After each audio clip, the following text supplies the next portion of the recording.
Hola, hola, hola, hispanófilos e hispanófilas. Bienvenidos al próximo episodio de Süleymanoğlu Habla. Soy Süleymanoğlu. Hoy os voy a leer un artículo sobre la Segunda Guerra Carlista escrito por capitán de navío retirado Blanco Núñez, correspondiente de las Academias Real de la Historia y Real de la Mar. Empezamos ya. La Segunda Guerra Carlista. Antecedentes. La grave crisis dinástica desencadenada a la muerte de Fernando VII condujo a la Primera Guerra Carlista, 1833-1839. El deseado, que había subido al trono español en 1813, falleció sin dejar heredero varón, lo que originó la disputa por el trono. Carlos María Isidro, hermano del rey, era el varón de mejor derecho pretendiente al trono, si se aceptaba que la sucesión de Isabel era ilegal. Su segunda esposa, María Teresa de Braganza y Borbón, duquesa de Beira, ex heredera de la corona de Portugal y hermana mayor de María Francisca, su primera esposa, que disponía de capital proveniente del Brasil, apoyará firme y financieramente su causa. Carlos María Isidro se autoproclamó rey con el nombre de Carlos V, lo que desembocó en conflicto armado entre carlistas y cristinos, más tarde isabelinos. El teatro de la guerra estuvo principalmente en el norte de España, Vascongades, Navarra, Aragón y Cataluña, aunque los carlistas rondaron las puertas de Madrid en el verano de 1837. La guerra fue dura. Las guerrillas carlistas hicieron mucho daño al, en principio, desorganizado ejército cristiano que fue dominando el terreno gracias al apoyo exterior y al bloqueo marítimo de las costas de los insurgentes. La guerra terminó en 1839 con la firma del Convenio de Oñate, conocido como el Abrazo de Vergara, firmado entre los generales Espartero y Maroto, que reconoció la victoria cristiana y consolidó en el trono a Isabel II.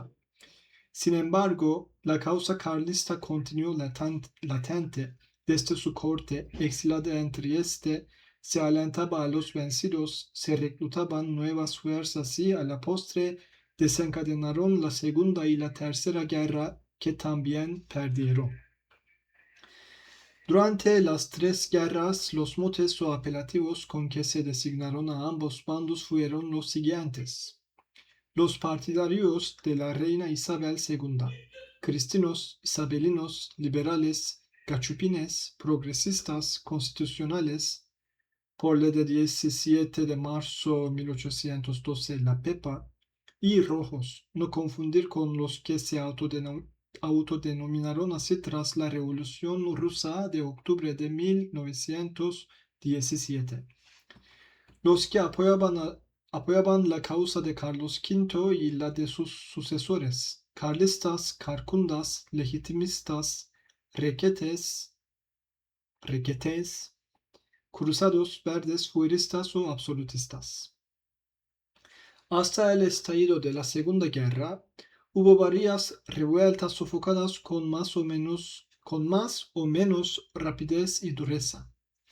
En el maestrazgo, feudo legendario del general carlista Ramón Cabrera, el jefe de partida Tomás Peñarrocha, el Groc del Forcal, se levantó en armas en 1841 y en 1843. Otro de esos jefes, llamado Serrador, lo hizo en 1844. Ambos fueron aplastados por las tropas del general Villalonga. En 18 de mayo de 1845, descorazonado y arruinado en su exilio triestino, Carlos V, que durante los 7 años de la Primera Guerra jamás había pisado el campo de batalla, abdicó en favor de su hijo Carlos Luis María Fernando, conde de Montemolín, que pretendió ser Carlos VI. El fallecimiento de su madre, María Francisca, 4 de septiembre de 1834, le convirtió en hijastro de su tía. la comentada princesa de Beira. El nuevo pretendiente quiso, entre otras cosas, animado por su primo Francisco de Borbón, después consorte de Isabel II, el inefable Paquito Natías, arreglar el problema por vía nupcial, esposándose con esa su primita Isabel, pero el gobierno liberal de Madrid y su aliado, el francés, lo impidieron de idénticas causas que en la anterior y cierta fobia campesina a la naciente industrialización empujaron de nuevo a las armas. La guerra de los matiners, madrugadores, segunda carlista o campaña montemolinista, septiembre de 1846, mayo de 1849. El reino de España adolecía de inestabilidad. El poder de los sucesivos gobiernos de Madrid no lograba extenderse a todo su territorio. Mientras los carlistas seguían empeñados en entronizar un rey que preservase sus fueros, Dios, patria, fueros, rey. Las mencionadas causas seguían abonando el terreno para conseguirlo por las armas. Además, desde los púlpitos pueblerinos, las capitales siempre fueron liberales, se predicaba una especie de guerra santa. Esta segunda carlista, tan civil como la anterior, no fue ni tan larga ni tan cruel como la primera. La principal diferencia con la anterior estribó en la conjunción anticonservadora, en la cual formaron tanto los carlistas como los recién aparecidos republicanos, cuestión inducida por la revolución del 24 de febrero 1848 en Francia, la que destronó a Luis Felipe de Orleans y dio paso a la Segunda República, lo cual precipitó la creación de partidas progresistas e incluso republicanas, con extrañas alianzas de triste resultado en Cataluña. Montemolín, ante la falta de apoyo francés, había cambiado su residencia a Londres. Los gobiernos de Madrid, por su parte, comenzaron una especie de carrera de relevos en la Capitanía General de Cataluña, buscando eficacia militar y política, sucediéndose en ella los grandes generales héroes y triunfadores de la guerra anterior, casi todos metidos en política, de tal manera que entre 1845 y 1849 ejercerán allí el mando directa y sucesivamente los generales Manuel Gutiérrez de la Concha, Manuel Bretón del Río, Manuel Pavía y Lacy. Por segunda vez Concha hasta que noviembre de 1847 fue a mandar la exitosa expedición a Oporto. Por segunda vez Pavía y primer Marqués de Novaliches, Fernández de Córdoba, primer Marqués de Novaliches, por Pavía, primer Marqués de Novaliches, Fernández de Córdoba, segundo Marqués de Mendigorría, que en 1849 mandará la expedición a Gaeta en apoyo de Pío IX. Por tercera vez Concha, ya flamante primer Marqués del Duero, y tras la paz Ramón de la Rocha. Vemos un retrato de General Don Manuel Gutiérrez de la Concha, primer Marqués del Duero. Casi todos ellos intentaron, previa o simultáneamente a la acción militar, la negociación con carlistas y republicanos, ofreciendo indultos e incluso permitiéndoles continuar carrera en el ejército isabelino a sus oficiales. En las sonatas de Valle Inclán tenemos buen ejemplo. Comienza la Segunda Guerra. Un cura guerrillero y sangriento, Benito Tristani y Freixas, conocido como Mosén Benet, tío del jefe carlista Rafael Tristani, del cual hablaremos más adelante, Destacado por su fanatismo y crueldad en la Primera Guerra Carlista, durante la cual fue nombrado mariscal de campo por Carlos V, fue quien empezó la Segunda Guerra en suelo catalán. El Mosin comenzó a reclutar gente en 1846, ocupó Gisona, Lérida, de donde marchó a Vicfred y Calaf, ambas de Lérida, y enseguida a Tarrasa, Barcelona. Sorprendido por el coronel Manzano, abandonó esta última y poco después en San Pedro y en Suria, ambas de Barcelona, se vio obligado a dividir sus fuerzas. Perseguido por la columna del coronel Baxeras, fue hecho prisionero cerca de su pueblo, Ardevol Lerida, y conducido a Solsona, donde lo fusilaron, 17 de mayo de 1847.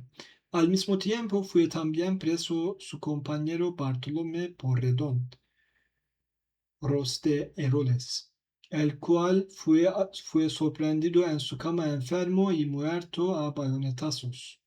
Empezaban pintando bastos para los carlistas. El general Pavía no quiso o no pudo echar toda la carne en el asador, a pesar de disponer de fuerzas muy superiores. Las facciones republicanas y carlistas continuaron hostigando pueblos y robando cajas municipales. Sus principales cabecillas eran el Tintoret de Igualada y el Tuerto de la Ratera. Simultáneamente, fomentados desde Londres por Montemolín, se levantaban pequeñas partidas en Ávila, Toledo, Burgos, León y Galicia, mandadas por generales con los sugerentes nombres de Chaleco, estudiante de Villasur, el cura de Atapuerca, el ebanista, que fueron fácilmente batidos, arrestados y, en muchos casos, indultados por el gobierno central. Esos fracasos circunscribieron la guerra a Cataluña, donde los combatientes carlistas se habían adelantado, de ahí lo de Matiners. Un año crucial, 1848. Este año es incorrecto. 3 días antes de la comentada instauración de la Segunda República Francesa, una partida de 400 hombres al mando del comandante Miguel Vila, Caletrus, y de los cabecillas José Borgetes y Juan Castel, Gravat Daguerre, tomó por sorpresa Igualada, causó bajas en la guarnición, asesinó a varias personas y se retiró con prisioneros. La guerra, que parecía extinguida, se recrudecía. Este nuevo aldabonazo expolió a los montemolinistas, que consiguieron la incorporación de nuevas partidas como la de José Margoret, el cual lanzó una encendida proclama el 1 de abril de 1848, denostando a la reina y ensalzando a Carlos VI. Curiosamente, al día siguiente de la anterior, se difundió otra republicana en la provincia de Gerona, lanzada por Francisco Ballera. Los diagnósticos de ambas eran muy parecidos, pero diferían en el modo de curar la enfermedad isabelina que, según ellos, se padecía. De cualquier forma, a pesar de estar apoyados los republicanos por el infante don Enrique de Borbón, grado 33 en la masonería y vicealmirante de la Armada, muerto en duelo, 12 de marzo de 1870, con su pariente el duque de Montpensier, cuando ambos duelistas soñaban con el trono de España. Su fuerza fue escasísima, mientras que la de los fieles a Carlos VI comenzaba a engrosarse apreciablemente. En la primavera de ese año, la presión de Montemolín desde Londres consiguió el levantamiento en Guipúzcoa del coronel carlista Joaquín Julián Alzaa. Las tropas del coronel Salvador D'Amato Mauri, que mandaba el regimiento de la Reina, lo hicieron prisionero y fue fusilado en 3 de julio 1848, sin formación de causa. D'Amato, por ello, fue ascendido a brigadier. En Navarra ocurrió otro tanto. Se levantaron unos 1000 hombres,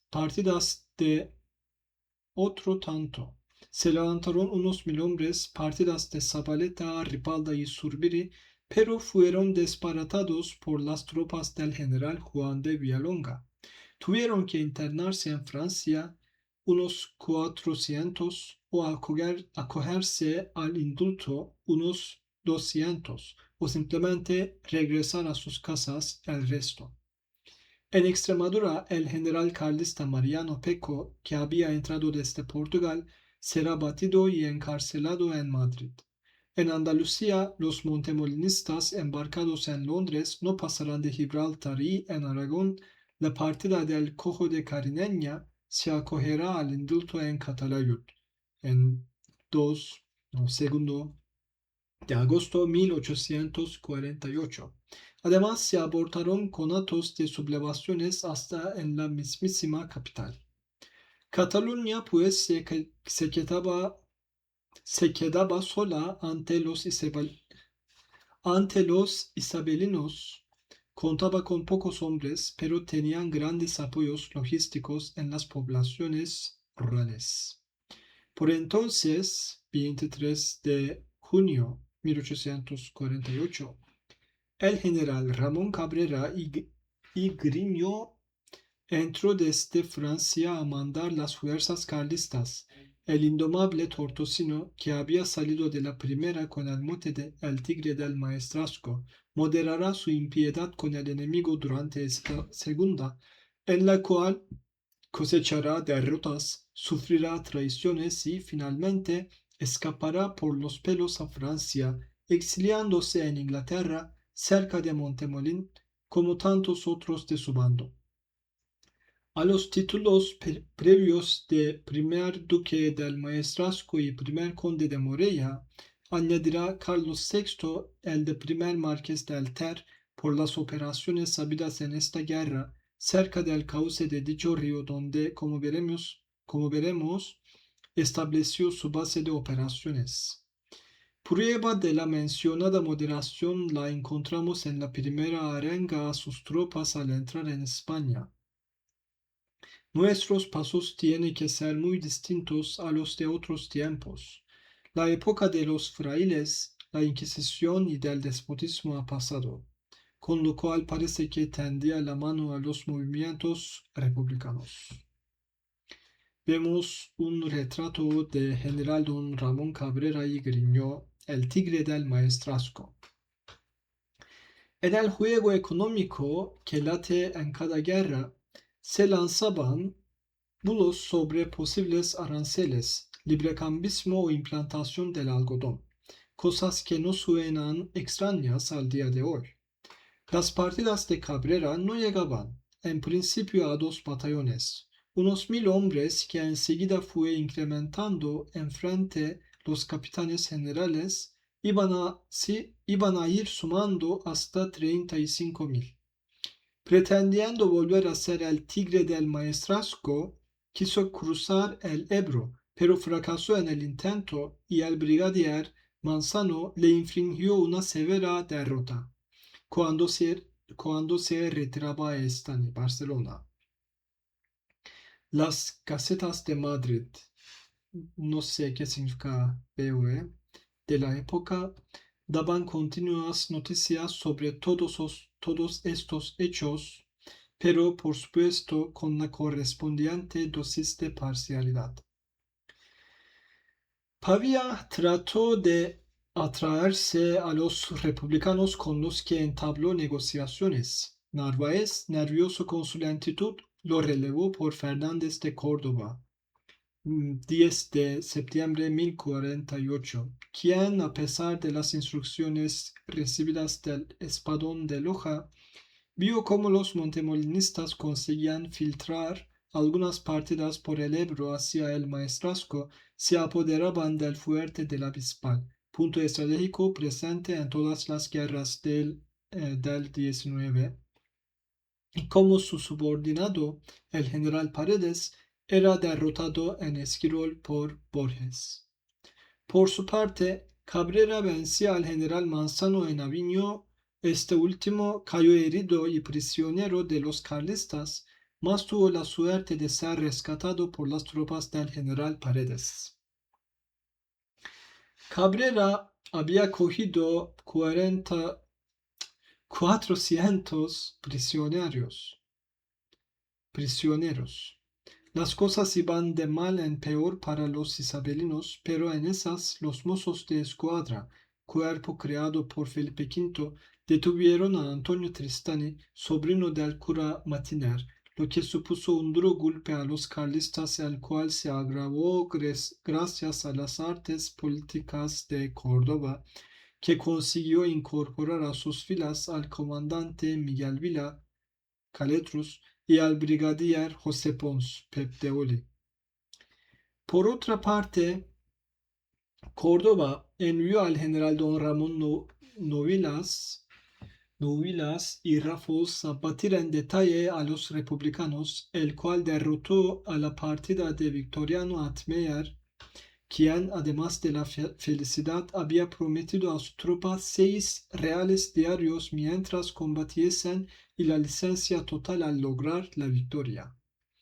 El capitán general descubrió también una conspiración republicana, apresó a sus cabecillas, los fusiló inmediatamente, a pesar del clamor en demanda del indulto de muchísimas entidades catalanas.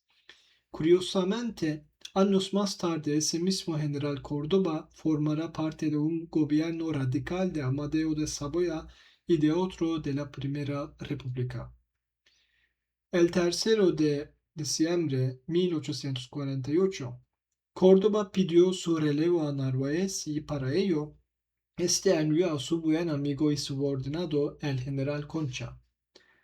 La campaña en 1849.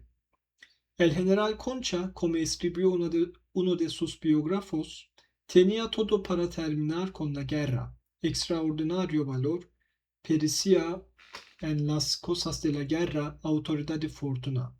Y el recién titulado Marqués del Duero empezó con el pie derecho.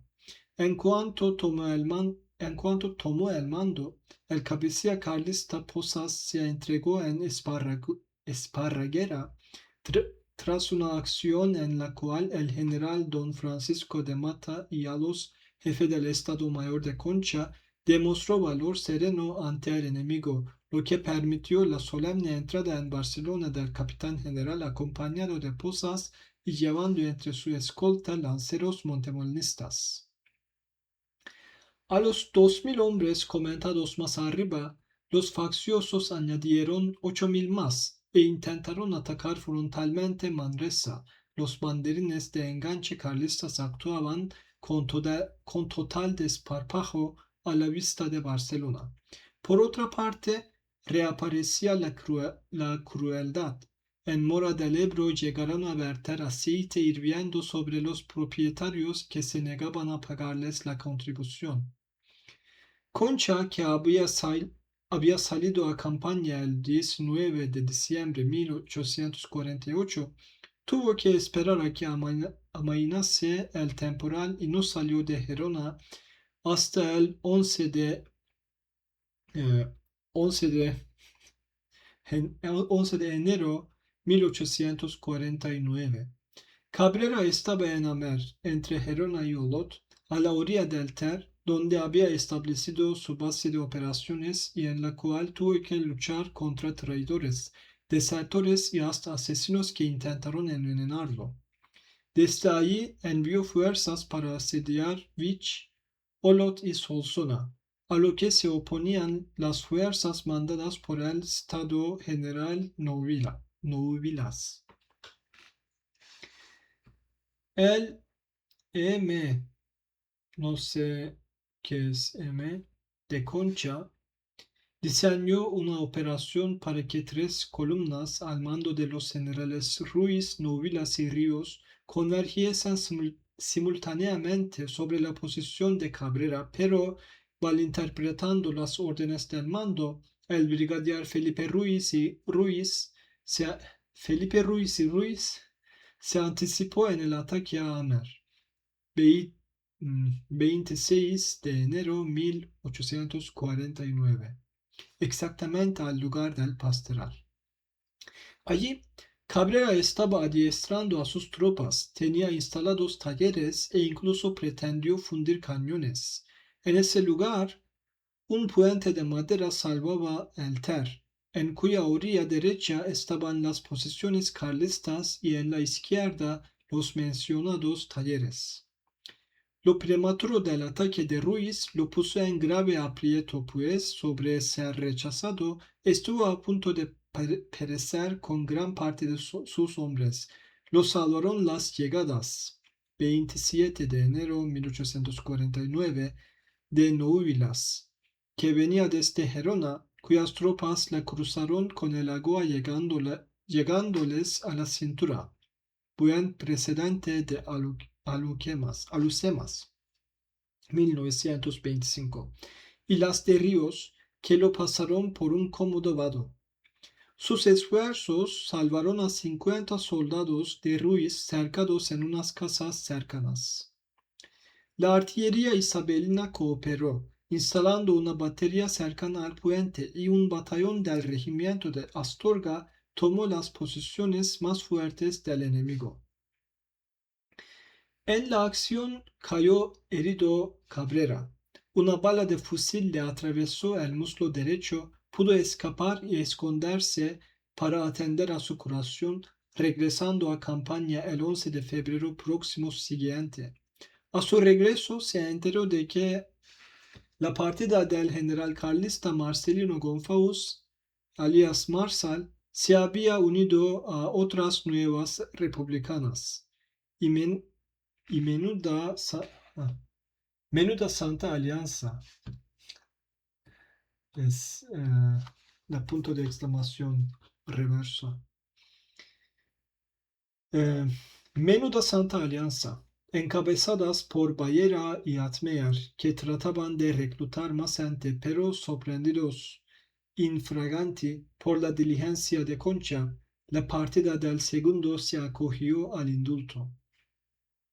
Marsal, perseguido por 6 columnas de tropas isabelinas, cayó prisionero, rindiéndose al general Rafael Oré el 6 de abril de 1849. Se libró de ser fusilado por el indulto que le llevó in extremis el general Marcelino Oraa Lecumberri, el del puente de Luchana, 24 de diciembre de 1836, a quien el primero había perdonado la vida en esta misma guerra. Entretanto, Concha ordenó a sus columnas la persecución del general José Borges, que contaba con 1000 infantes y solamente 40 caballos. Borges, creyéndose superior y haciendo alarde del conocimiento del terreno, hizo frente a la columna del general Genaro de Quesada en Sesma, Navarra, que lo desbarató. Por fin, el brigadier Domingo Dulce tuvo un encuentro victorioso en Castelflorite, Huesca, de allí su título de primer marqués de Idem.